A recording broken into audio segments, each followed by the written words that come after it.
It's an attempt to basically apply critical pedagogy in digitally enhanced environments or online environments, because a lot of critical pedagogy deals with face-to-face interaction and even like sort of service work and work in the world. And when we go online, a lot of the interaction and the sort of possibilities for critical pedagogy get lost in the technology.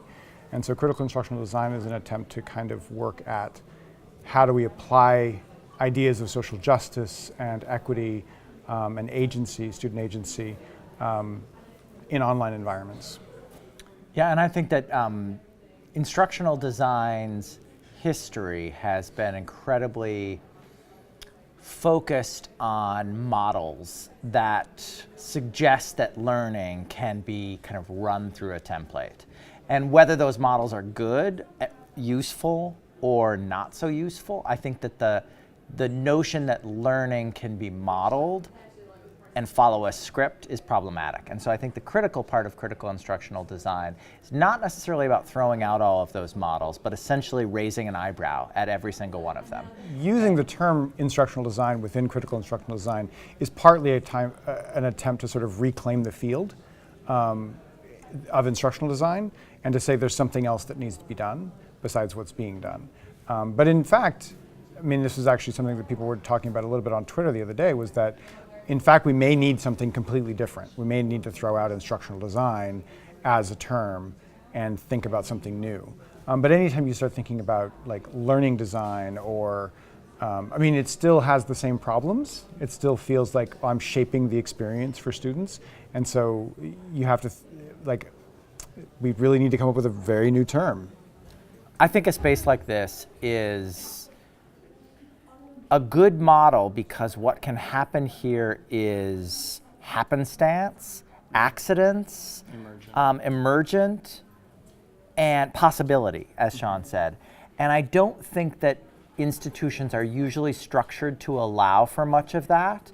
And I think spaces like this can also be a good incubator for our own ability to manage that kind of ephemera and accidents and emergence, because not many people who are used to working at institutions understand how to work in that kind of environment. But I do think you hit on something earlier, and that is that instead of the critical instructional designer being a role, I think that critical instructional design is going to happen through collaboration more than it is through a single person saying, okay, this is how you design this thing. It has to be between people who are teaching, students, someone who understands the digital, all of those people working together to make something happen online. So the interesting thing for me about Domain of One's Own is that it is a platform that is not about instructors or institutions creating spaces for students to inhabit. It is instead a platform about students creating their own spaces for learning.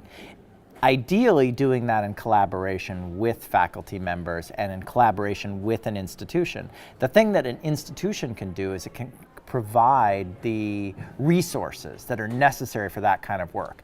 The thing that I like about domains actually is, and this is maybe a little bit weird, but it's actually the same thing I liked about MOOCs, and that is that it forces us to ask new questions.